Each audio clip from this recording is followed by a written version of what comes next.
All right, back to it now as we dig deeper into all the topics that matter to you the most. Work harder, do better. That's what we do every day here. In the spirit of Charlie Kirk, we will work harder. We will do better every single day. All right, fair enough. Reid joining me, Acting Section Chief, Center for Countering Human Trafficking. Erica, thank you for being here. Thank you for having us.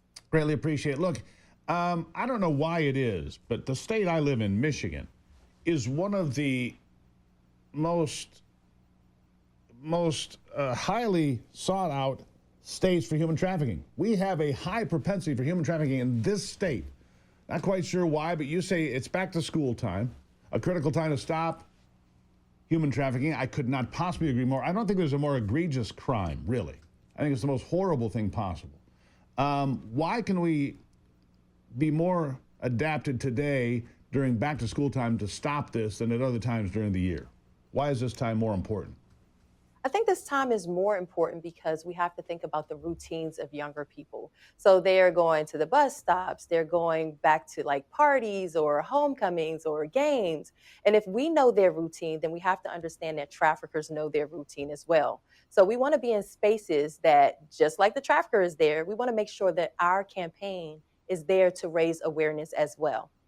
You call it the Blue Campaign, and we need to stop human trafficking. Look, we still have, thousands of kids that aren't accounted for every year in this country. Many that came across the border, others, like you say, that maybe get picked off by those that are targeting certain children, right? Yeah, the pressure on children comes from all directions, doesn't it? Well, if we think about targeting children, we have to think about how traffickers target. They can target children either peer-to-peer recruitment, where maybe they are already trafficking someone and they're recruited. They have to make them or force them into recruiting other victims to be victimized by the crime. We have to think about online. And when we think about online, we only focus on social media. We should also focus on gaming as well, because any space where you can communicate is a place where a trafficker can be. And so we know that they're in those spaces as well.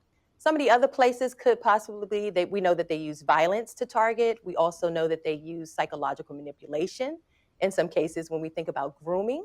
And if they already know the person, they can also still utilize grooming as a form of targeting. Really? You know, and here's this is what I find most upsetting, I suppose, Erica, is the fact that the appetite for human trafficking in America is stronger than just about any place else in the world. That human trafficking happens here in this country. It's not like it's some third world deal. It happens here, doesn't it? Absolutely. Human trafficking happens here, right in the United States. It happens across the country, across the world. And a lot of people in the United States only think that it happens overseas. That's one of the myths that we like to dispel, that human trafficking does happen here in the United States. Yeah. And it's for a variety of reasons. Sometimes it's, I saw people that were working in marijuana farms in California. Of course, there's sex trafficking. There's underage workers. People are exploited for a whole laundry list of reasons, aren't they? Absolutely. And one of the things that I want to point out is that we have to know that if traffickers could be anybody, then we know that trafficking can happen anywhere. I want to dispel a myth really quick. A lot of times people only focus on outside of the home, but trafficking can also happen inside of the home as well. Really? What do you mean by that? Elaborate on that, would you please? Sure. Traffickers could be anyone. A person that's victimized by the crime could be anyone. And then we have to know that if those are the two cases, then trafficking can happen anywhere. Traffickers could be an employer. Traffickers could be a romantic partner. Traffickers could also be parents. Yeah, we've seen terrible stories of parents trying to sell their children and things like that make the ghastly headlines from time to time. What you're suggesting, though, is it's more common than we would, maybe not that particular case, but more common than people would actually conceive. I would say that it is possible that it can happen. Right. And if it's possible, because I wouldn't have thought of that, Erica. I wouldn't have considered that to be a concern. But the United States Department of Homeland Security says there are signs of things, warning signs. And I'll go back to the old saying, if you see something, say something. Don't just stand there idly, because you could see something terrible happening, and trust your gut, I suppose. But what are some of the signs, some of the things that people should say, wait a second, that's not right?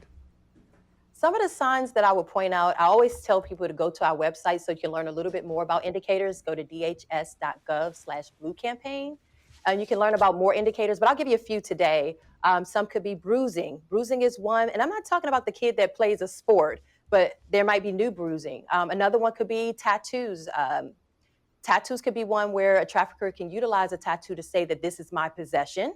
Another one could possibly change a behavior. I think as an adult working with youth or parents, they know their children and even friends, peers know their friends where they notice that there's a change in behavior. An outgoing student is no longer outgoing. They're a little bit more secretive.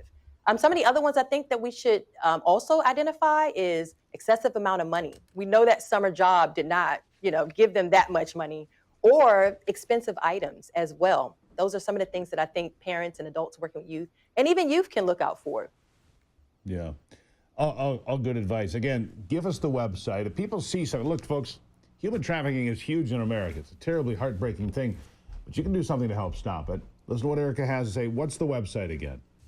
Yes, it's DHS.gov/BlueCampaign. We have free materials. You can also, we can come out and do free trainings as well. So please check out our website. Let's make a difference out there. Erica, great job. Really appreciate you being here. Come back anytime because it's a horrible problem that has to be stopped by whatever means necessary. Thank you for being here. Thank you for having us. Really appreciate it. There you have it, Erica Reid. Would you ever have considered that human trafficking happens inside the home? That never would have occurred to me. I think that's just gut-wrenching and awful. Yeah. All right, DHS.gov/BlueCampaign. You can find out more. Yeah, DHS.gov/BlueCampaign. All right, we're going to take a break. Watching what's happening in New York, the United Nations getting together, and in a moment we're going to talk to Alireza Jafarzada, part of the Council of Resistance from Iran, as they're there, demanding freedom for their people. We'll be back on the Steve Gruber Show.